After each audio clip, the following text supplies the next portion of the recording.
We are back now on the Chip Shot Football Podcast here to stay in New York and talk about another questionable decision. I think is starting to stir up a lot of animosity. I think would be the word to use for the Giants now, because I want to preface this segment and what I do say with the idea that I agree with the Giants benching Daniel Jones, this week after their bye week and they had a bunch of time to think it over. I still believe it was the right thing to do. To me, I think there was too many signs that this wasn't going to work, that the Giants messed up and everything like that. I agree with that decision. But a lot of people are speculating, what went into that decision, right? That the benching came at this point because of the contract clause in Daniel Jones's contract from the Giants, and they wanted to avoid that clause essentially, right? That clause is based around the fact that Daniel Jones has no guaranteed money left on his 4-year, $160 million deal that he got almost 2 years ago, right?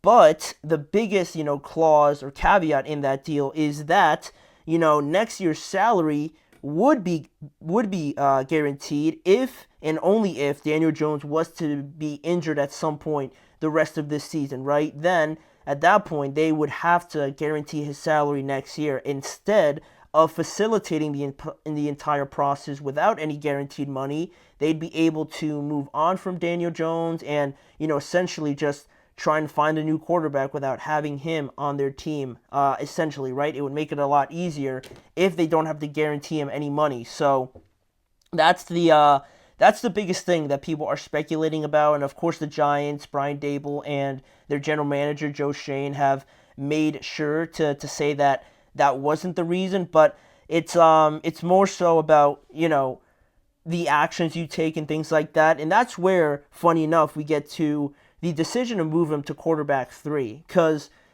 I think if you move him to the backup, that's where I thought he would go, right? You're not going to be the starter, you're just going to be the backup, right? You're still going to dress, but you're not going to play, pretty much. It was what I thought was going to happen. But the Giants moved them to the emergency quarterback 3, and a lot of times, I don't know if it's the same everywhere, but a lot of times, the third quarterback doesn't usually dress. The quarterback, the third one, is usually in sweats. There's no real chance they play more often than not. So that's what Daniel Jones is going to be doing. And again, if you don't want to, suggest that this wasn't about the money or the contract, that you really wanted to eliminate every possibility that Daniel Jones, in no circumstance was going to get into the game somehow and then unfortunately get injured, you go and do something like this, right? You make him the third quarterback so he doesn't even dress to play, to not even have a chance to show up in these games. So I think that's what rubbed people the wrong way in this situation. And some of those players were, one of them was Dexter Lawrence, a big voice, a big presence in that locker room, one of the leaders, and arguably their best player on this team. The kind of season that Dexter Lawrence is having, it's not really rubbing off on the rest of the team, but individually, he's having his best year in terms of sacks and just the performance overall.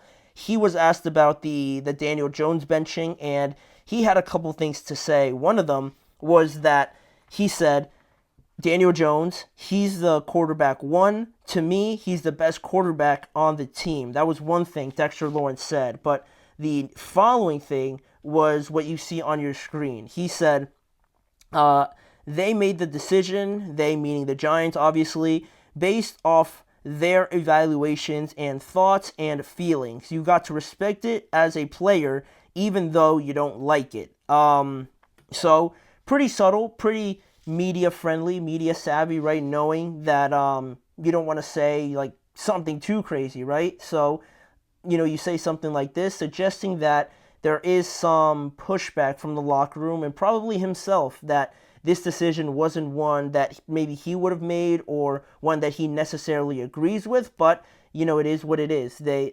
organization is what decides this, so he's gonna roll with it again, even if he himself doesn't like it. And he also went on to talk about how him and Daniel Jones are very close, how he considered him his best friend and things like that. So obviously you don't want to see your friend, someone you're close to, go through something like this. But like I said, this was a more tame response coming from Dexter Lawrence. Another player who remained anonymous wasn't so reserved as Dexter Lawrence, and this anonymous player didn't really hold back as to, giving his thoughts on what went down and, the reasoning that he saw that the Giants made behind benching Daniel Jones. And the anonymous player, again, don't know what he said, but this was according to Jordan Schultz, an NFL insider, on what an anonymous player told him about Daniel Jones being benched. The player said, "We're not idiots. They did it because of money, so be it. But Daniel has been all class, never complained, and is now being completely disregarded. The team record is bad. You can point the finger everywhere. To try to blame him is trash, and making him third string is weak as you know what." That's what an anonymous player said on the Giants roster about the decision to bench Daniel Jones. And that was the one thing I thought was weird, that they did make him the third string. I feel like they were showing their cards again in a situation like that, and that's something that they've been associated with the Saquon situation. Yeah, they kept saying, yeah, we want to keep you, but the offer wasn't really showing that. So they're showing their cards, right? How they truly feel about moving on from Saquon Barkley at the time. Now, this offseason, it's, I want to keep Daniel Jones. He's our starter. Daniel's our starter. He's going to be quarterback one. But then there's reports that you are really looking into drafting a Jaden Daniels, a Drake May, trading up for them. Again, you're showing your cards. And now, in this situation where, yes, you bench Daniel Jones, and again, I want to say, I think that was the right decision, but to make him the third string quarterback, he has no chance of playing. And if you keep saying it's not about the money, it's not anything to do with that clause, all right, then why don't you make him the backup, right? Then why don't you, not to say that he's going to play as the backup, right? But did you have to go to the length of making him the third string quarterback just so 100% that you're not going to have the risk of running when any situation where he could have to play if Drew Lock or Tommy DeVito gets hurt? That was something that, again, they're showing their cards there, right? They want to avoid that at any cost. So I thought it was weird. I don't really recall another time where the starter was dropped to the third quarterback. I'm not sure if Russ was. That's the one that jumps to mind. But I think this is noteworthy overall, just because I think it's more disdain and more animosity towards the front office already, with more eyes on them, especially after what happened with Saquon Barkley. And again, that whole thing was just like one of the most unimaginable, no sort of explanation thing to ever happen that I've witnessed in the NFL, right? To move on from Saquon and not value him as much as a lot of people would have, considering that you just labeled him as just a running back. That was the whole thing going into last year, right? The running backs, you could just draft another one. Well, now look at this here, right? The Texans bring in a veteran running back. He's having a phenomenal year. Saquon, a veteran running back, in the conversation for Offensive Player of the Year. Derrick Henry, another veteran running back that the Cowboys said that they just couldn't afford, or that they wouldn't have paid him, or that he wouldn't have fit their system. Another ridiculous thing to say. He's also in the contention for Offensive Player of the Year. It's ironic how everything turned out this way, but those teams that, didn't just think of them as running backs, they're benefiting off of it, right? They're game changers. They're X-factor type of players that they're just not running backs. I think that's the difference in front offices when you're talking about decisions like this. And now the fact that he's with the Eagles is just more of a slap in the face. And now, how does that affect, the other players, in that organization that aren't too happy that Daniel Jones got benched? They might be thinking and relating it to themselves about how, well, they didn't even take care of Saquon, right? Like Saquon Barkley, the generational type of running back. What does that mean for me? Are they going to take care of me? Are they going to value me as a guy that can do many things? Or am I just any other position that they feel like they could just replace at any given time, right? I think you kind of fear that happening from the players already in your organization, but what about the players that are free agents that you want to try and lure in? Are they going to agree to it, or are they going to be, put off by the idea that They didn't take care of Saquon. They also let Xavier McKinney walk, and he's leading the league in interceptions as well.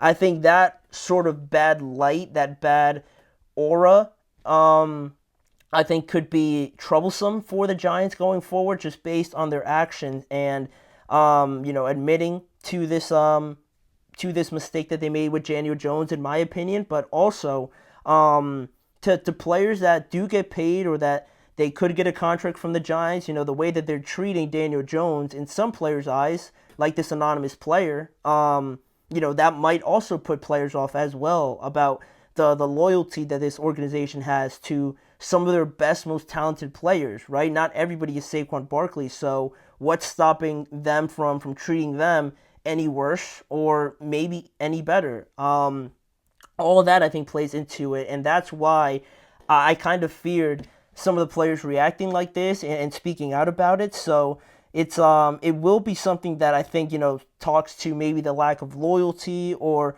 properly taking care of their guys, right, or who they consider their guys.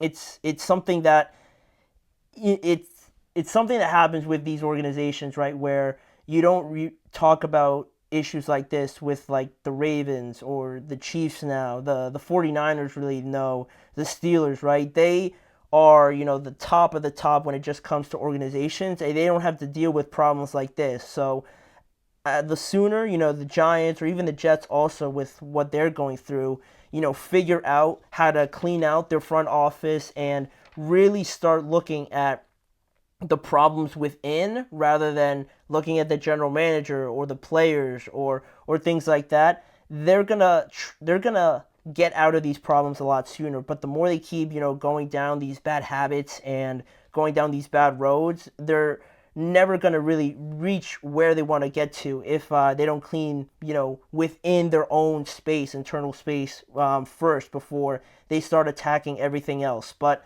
it was a quote that I wasn't really expecting to see for someone to react like that, but it's a player's point of view, and I guess it shows their camaraderie with each other, right? The brotherhood they all have, but it doesn't really paint the Giants in any better light. So it's been a couple rough days over there in New York, so we're going to leave it be for the time being, and we're going to talk about one more game that I didn't get to, the Seahawks and 49ers game, because I think it is very significant to the rest of the show and the topics I want to cover. So we're going to go over the Seahawks surprisingly beating San Francisco in San Francisco after a Geno Smith game-winning touchdown. We'll be right back with that after this break.